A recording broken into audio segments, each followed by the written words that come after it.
what's up everybody? Today we're going to talk about landlocked properties and easements.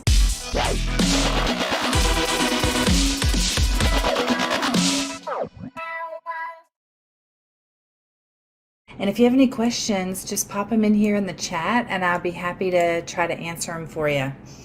But today I'm going to talk about landlocked properties and easements. I'm Chris Thomas. This is Land Flipping 101, where I'm helping real estate investors, agents, wholesalers, and house flippers achieve 100% ROI without ever visiting the property or fixing anything using my Land Flipping 101 high profit secrets. Okay, so today we're going to talk about easements. What are they? And what the heck do we do with landlocked property? So why do road easements exist? The purpose really is ingress and egress, right? The right to enter and exit a property. And this usually occurs when a parcel of land does not adjoin a public or a government-owned roadway, right, that's maintained by the government. So if you purchase a land that is itself landlocked, then you would need a road easement to access the public road to enter and exit your property. So if the property doesn't have an access road, it just means that they're not, that it hasn't been developed yet, right? But you can fix that because every landowner has the right to access their property. If the legal access hasn't been developed yet, the property might be considered landlocked, but you can purchase the property and then go through the process of creating an easement that allows you access to the land. Now, sometimes this is a very simple process and can be very inexpensive. Other times it can be very costly and time consuming. It's kind of like a road which one landowner uses to get to his otherwise landlocked property, but the road crosses another person's property. So if there's no legal language in the deed concerning that road, then when the landowner moves, that road can be closed off by the new owner. So an easement is the legal right of a non-owner to use a part of another person's land for a specific purpose. Now, road easements often come into play when someone needs legal access to their property. So there are two main types of easements. There's the appurtenant easement and the easement in gross, okay? Now, here are the core differences that you really want to understand. The appurtenant easement are easements that run with the land. So no matter who owns the property, it goes with the land, okay? So if you have a parcel of land that you wouldn't have access to without crossing an adjoining piece of land, then any road easement would likely be an appurtenant easement. Now, the easement in gross is the other type, and then rather than benefiting the land, an easement in gross is intended to benefit a person or a company, like a utility company, like the telephone company, internet, that type of thing. Easements in gross do not run with the land, and these easements are on what they call servient estates because they're not for the benefit of a particular property. However, the sale of the servient estate does not terminate the easement in gross, even if it isn't mentioned in the deed. So how do you know if there are easements on a property? Because they don't have to be written into the deed to exist, believe it or not. And you may be wondering how you would know if there are easements on the land that you're going to buy. So in some states, it's legally required for sellers to disclose easements on their property. So you should have some idea if an easement exists when you enter into a purchase agreement. But in order to find out, you want to break up your search based on the type of easement. So like, for example, with a utility easement, this gives permission to the utility company to install power lines, or maybe it's a cell phone tower on the property. So you want to call your local utility company or go to the county land records office to find out. You can ask a clerk to show you a map of the easement locations on the property.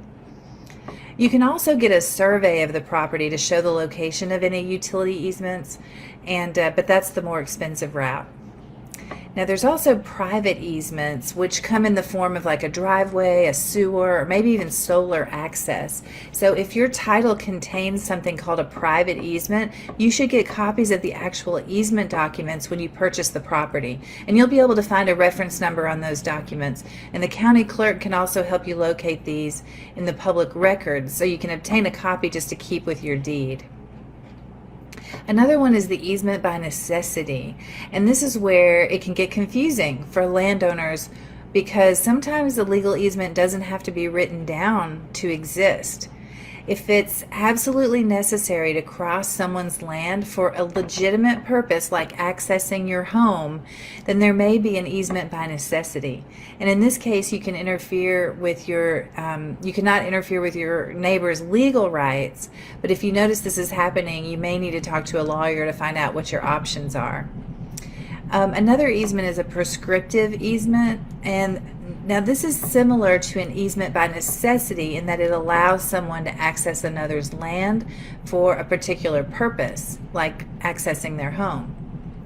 But different states have different rules and regulations. Really, the best thing you can do is just look up, easements in the index of your state statutes so you can understand court decisions on prescriptive easements. As you can see, there are a number of different easements that could exist on a property, and not all of them are easily searchable in public records. So to be absolutely certain that I've found all the easements on my properties, my best advice would be to have a title search done. I do this on all my properties. Now, when I'm a buyer, I always condition my purchase on having road access. If you don't have this, you wouldn't be able to use the land because you can't get to it, right? So one way to ensure access is by getting a survey prior to closing on the property. And to have access without an easement, at least one boundary of the property must exactly coincide without gap or deviation within the edge of a roadway. So this is known as the right-of-way line. Now, if these lines don't coincide, then you as the buyer need to be certain that the property in question has an easement that provides the buyer the legal right to cross over whatever property lies between their property and the public road.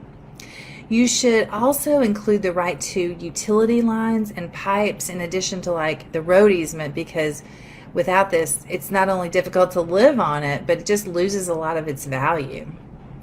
Now, a survey, okay, that is a graphical representation of a piece of real estate, including the dimensions and then all the features of the property. There's real legal weight with these surveys too, because an attorney can use it to present, maybe to settle a land boundary dispute between neighbors. And surveyors are going to use different tools like compasses to do their jobs, but one important tool is the survey marker, which the surveyor uses to set boundaries. Now, a surveyor will place a survey marker to label like major points on the land surface. Like, for example, the northeast and the southwest corners of a piece of land, right, to physically represent the boundaries. The legal description for a property, which is the land's dimensions in words, may reference those markers. In fact, they oftentimes do. A property's legal description is needed for real estate documents like deeds and mortgages.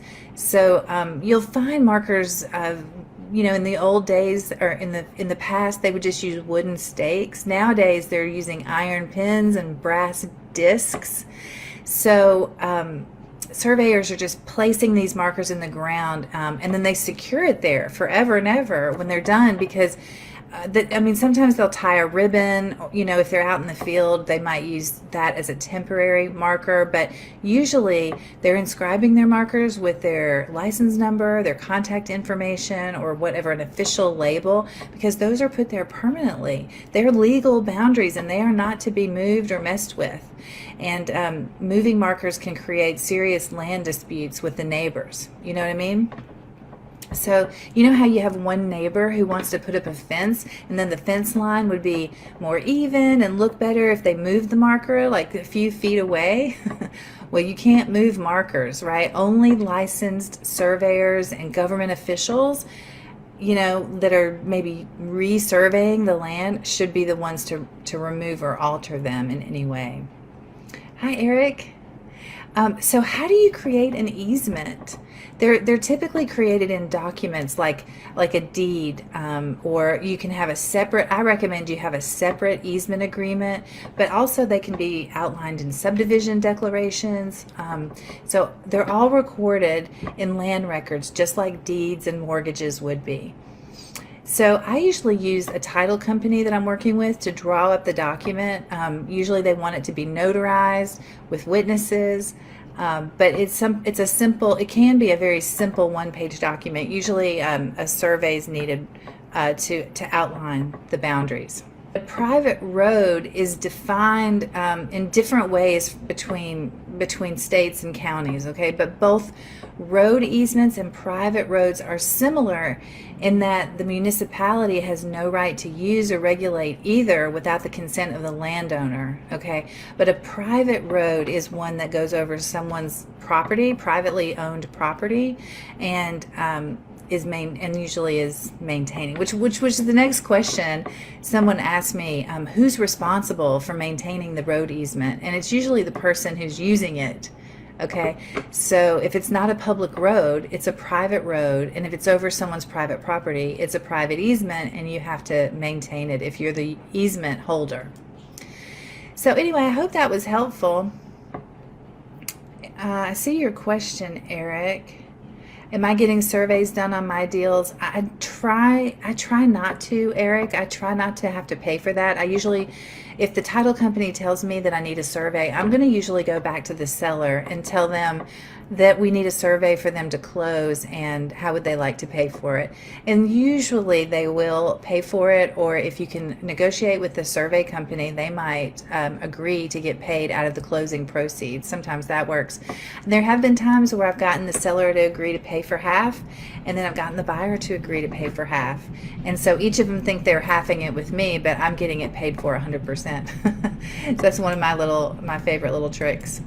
But listen, if you all have any questions about how I invest, you can reach out to me by posting a question on the Facebook page for Land Flipping 101, or you can send me a private message through Facebook, or just send me an email, which is chris@landflipping101.com. And here is to your flipping success. Hope you have a great day. Bye-bye.